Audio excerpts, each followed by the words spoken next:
Ang papel ay isang mahalagang material na ginagamit sa sining at iba't ibang larangan. Isa sa mga pinakapopular na paraan ng paggamit ng papel ay ang paglikha ng mga paper sculpture. Sa pamamagitan ng pagtupi, pagputol at pagbuklat ng papel, maaari itong maglikha ng mga kakaibang anyo at hugis na mayroong iba't ibang detalye o kaulagandayan. Kung kaya't ngayong National Arts Month, para bigyan po tayo ng impormasyon tungkol sa paper sculpture, makakasama po natin ang paper craft artist na si Alan Cruz. Good morning, Alan. Welcome sa Rise and Shine Pilipinas. Good morning po, ma'am. At sa tagapanood po natin ng Rise and Shine Pilipinas. Ang ganda ng mga Ayun, artwork yes, niya, ang galing, no? Very intricate yung pagkakagawa. Correct. Gawa po ito sa papel. Oo. Diba? I wanna know paano yung process ng paggawa ng ganitong sculpture. Alright.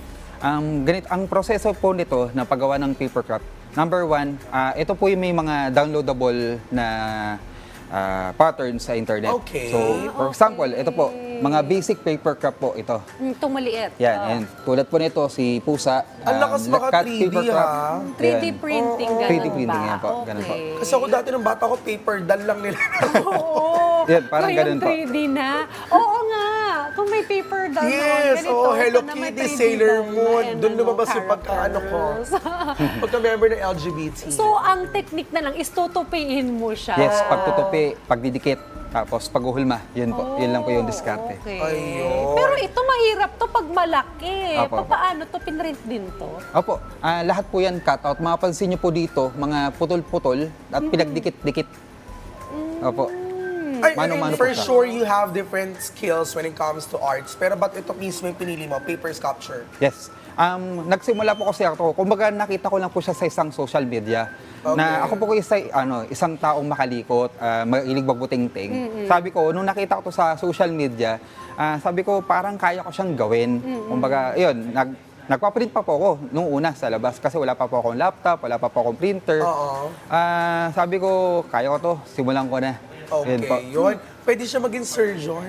Kasi Perfect magaling. ang pagkakaayos sa mga blood vessels. Pati ba yung loob niya, ayos mukhang mo, yung healthy parts of the ito. body. Meron po siyang styro sa loob.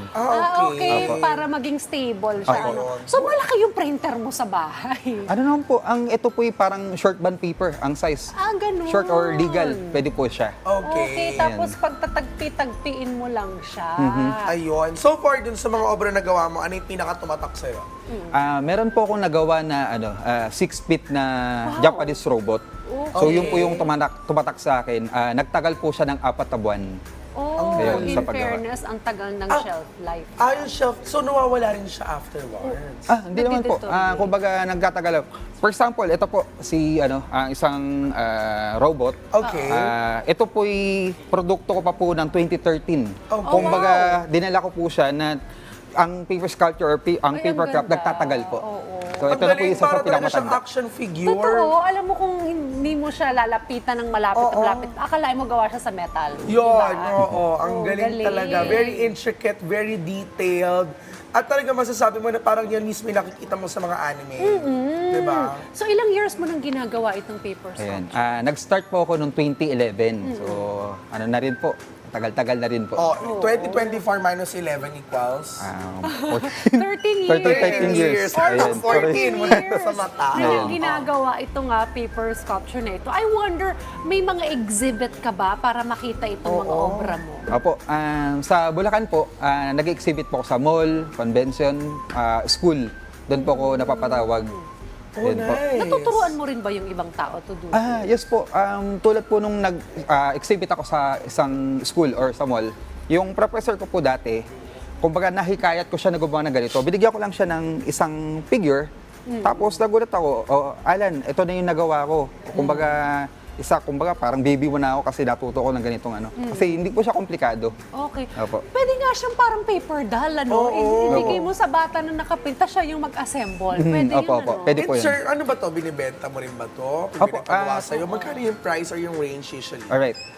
Tumatanggap ako ng commission. For example, ito pong Japanese robot po na to. Okay, Pwede ko po siyang ibenta to 500 to 1,000 pesos. Ito, po. 500 to Ayan. 1,000 Yung pesos. Japanese Gawa robot po na. Gawa na po siya. O si Audrey feeling bata, Optimus Prime daw. Oo, hindi, Voltes 5. Hindi, papagawa daw siya. Papagawa ka. Ito. O, magkano daw yan yung unang ginawa mo? Ang pinakauna, siguro, ang maipapresyo ko po, siguro, mga 2,000 po. 2K. Ang mura naman. Mga ganun po. Fairness, ano ko, pwedeng collector's item, ano? Uy, grabe yung effort mo dyan. Taasan mo. Ang hirap niyan, ha? Oh. Mga ilang oras mo yung, kuwari, ganito kalaki, mga ilang oras to? Ito po ay inabot ng 3 linggo. Pero sa loob 3 po ng linggo, wow. sa loob po ng isang araw kasi nakagawa lang po ako ng mga 2 to 3 hours lang po. Kumbaga araw-araw. Pero kung susumahin, 3 weeks ko siya natapos. So, 3 hindi weeks kailangan to lahat. 3 Kumbaga, buo na yung hours. buong araw. Opo. Kasi syempre, Pag baka may may free time exhaust ka, may po. ibang ginagawa, Apo. diba? Magkano yan? Ito hindi ko pa po siya makapresyohan kasi ito po kakatapos Huwag ko lang mong po. murahan na ang hirap-hirap niyan makakaayos. Life size, mga magkano, Supportahan po ganon. natin. Siguro diba? po, kung gabagibenta po ako ng mga human size, life size po, mga mag-range po ng 3 to 5,000 pesos. Yun po. Ang mura na. Grabe naman. Pero hindi kasi ang Ganda ng galing mga ng gawa pagkakagawa eh. Yung nasa table natin, pati Pen. ilalim, papel din yan. Ay, oo, Yes po. no. Pati ilalim po. Pati ilalim papel. Ayan, Akala papel ko po. talagang metal yung Oo. ilalim. Ang galing. Kunwari, na-assemble mo na siya. May additional paint ka pang ginagawa para maging glossy siya. Yes, top coat ma'am. Nag-add ako ng top coat para maging shiny, glossy. Yan po. Pare, Naglalagay parang po ako. kisam eh. Parang Yes. glossy. So, kunwari ganito, itsura namin ni Fee. Pwede mong gawing paper sculpture. Kapag yung tao po kasi, may mga nagtatanong na rin po kasi sa akin, kung kaya mo na ba ang tao. Kumbaga yung parang caricature or yung yung parang, lagi ko siya animated. Yun lang po yung kaya. Gagamit Pero ka yung ng tao, Photoshop or Illustrator for that. opo, may mga ginagamit po mong program. Oh, Yan. okay. Ayun pala. Well, para naman sa mga interesado sa mga ginagawa mong paper sculpture, saan ka ba nila pwede kontakin? Also promote your social media accounts. Alright. Pwede niyo po akong kontakin sa Alan's Papercraft. Yun po yung aking social media. Ayan, salamat po. Naku, nakakatuwa naman ang mga obra ni Alan. Salamat po. Salamat sa pagpapasilip sa amin sa iyong mga artwork at sa obra. At syempre, ito po ay bilang bahagi na rin ng celebration natin ng National Arts Month. Oh, wait lang ha, pahabol Apo. lamang. Itong mga maliliit daw na ito, magkano? Ito po. Hindi ba Opo. rin siya Grabe ka, magpagawa? supportahan natin Yeah. yung mga artists. Ito po, siguro mga mag-range lang po ng 100 to 200. Kasi po, ano lang po siya, pre-template. Kumbaga, a-assemblein. Mura lang. Dinala ko po Tapos si siya. Audrey gusto niya libre. Yung mga ganyan di sumusuporta. Alam mo, Bash pwede siyang namin. gawing sa mga bata na toys na sila yung mag-a-assemble. Yes. diba? Gawa ka Pwede ng yung ganon. ganun Ma'am, business. karagdagan, sa ibang bansa, ito po'y tinuturo. Okay. Opo. Okay. Sa mga mall, tinuturo, magdadala po sila ng isang mga pattern na naka-ready na, naka-print na. Tapos, mga workshop po ba? Mga ganun. kung paano nila May mga bubuo ganun po eh. Ito po yung mga sample nun. Ayun. Ayan. Kaya dinala ko po. O, gawin mo yun Medyo may na. resemblance sa origami. Yes. Diba? Yes Kasi po. tupi-tupi din yun ng Opo. papelan. Well, thank you so much, Ay, maraming Alan, salamat for po. visiting Thank you. Rise Thank and you po. Shine Pilipinas. Yes po.